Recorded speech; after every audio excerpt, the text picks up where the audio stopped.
Okay, this is important. Unfortunately, I was unable to attend the Met Gala because the vaccine has not yet been authorized for people under 12, but a 38-year-old Nicki Minaj ghosted the event because of the vaccine requirement, tweeting, "My cousin in Trinidad won't get the vaccine because his friend got it and became impotent. His testicles became swollen. His friend was weeks away from getting married, and now the girl called off the wedding. So just pray on it and make sure you're comfortable with your decision, not bullied." This country's institutions are functioning perfectly, but obviously they're no match for a pop star tweeting about their cousin's friend's testicles. Congressman, how does the David that is the United States government defeat the Goliath that is Nicki Minaj's Twitter feed? Well, I think facts help, Kylie. And instead of focusing on what Nicki Minaj is tweeting about, maybe we should listen to the scientists and the CDC. If people get vaccinated, then they're in a better position to not get sick. And if you've not been vaccinated and you get the virus, you're 11 times more likely to die.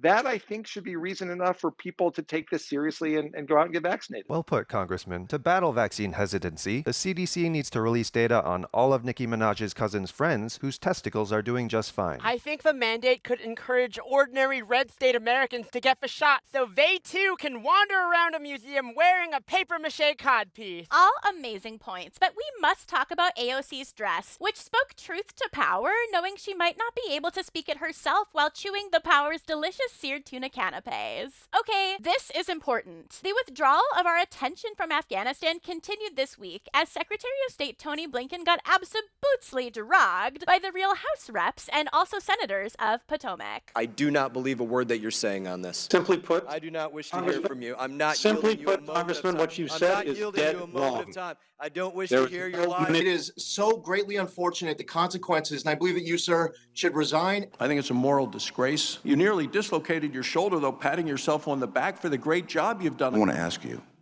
have you submitted your resignation regarding this issue? I have not. The lack of accountability here, the lack of accountability in this administration is shocking to me. Our forever wars might never work, but our forums of public accountability are thriving, bestie. Congressman, you were in that Wild House hearing. When the cameras were off, you just worked everything out, right? Yeah. Kylie, I was there. And it looked just like it did on TV. We should have taken advantage of this opportunity to treat this seriously and talk about what happened then and going forward, what it means for our relationship with our allies, human rights, the issue of girls and women in Afghanistan. Instead, my Republican colleagues decided that they were going to try to just pretend that they were on a stage somewhere that they could then show their clips to their friends and supporters. As we hold space together to process the Afghan withdrawal, it's important to hear from everyone in the speaking circle, including those who don't mind sending an 18-year-old to die if it helps them come in 8th in Iowa. Oh, wait, hold on. A new report just dropped from my fellow STEM heads at Brown University, shout out, waitlisted class of 2016, reading, Pentagon spending has totaled over $14 trillion since the start of the war in Afghanistan, with 1/3 to 1/2 of the total going to military contractors. Congressman, does the end of the war mean the end of this vital income to hardworking warmongers who are basically the working mothers of our mothers of all bombs? Well, that's a really interesting question, Kylie. But I think what the end of this war and the end of all of that spending and all of those military contractors means is that we can focus on the working moms back home.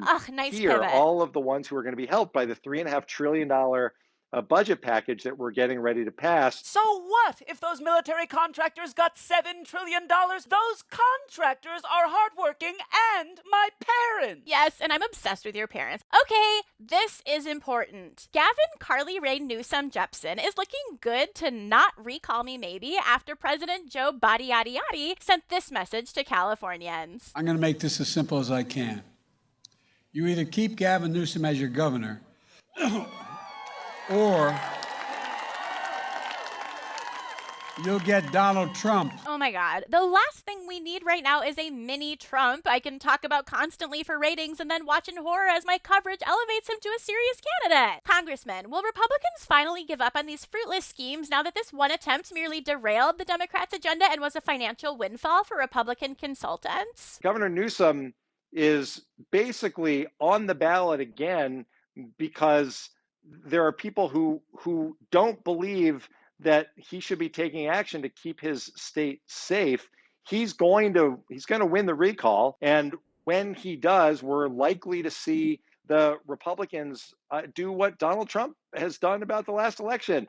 More of the big lie, which is that elections aren't fair unless the Republican at the top of the ticket wins. We gotta rise above and make our voice heard at the ballot box until Republicans get rid of ballot boxes. Thank God the Larry Elders of the right are enabling centrists to make this compelling case in future primaries. You might as well settle for me and whatever policies I learned at McKinsey. Before we take a victory lap, I think we should be cognizant of how this is being used to sow more election misinformation that will have repercussions in other red states. Brian, just say woohoo. Woohoo. All I'm gonna say is my cousin voted for Larry Elder, then his testicles swelled up.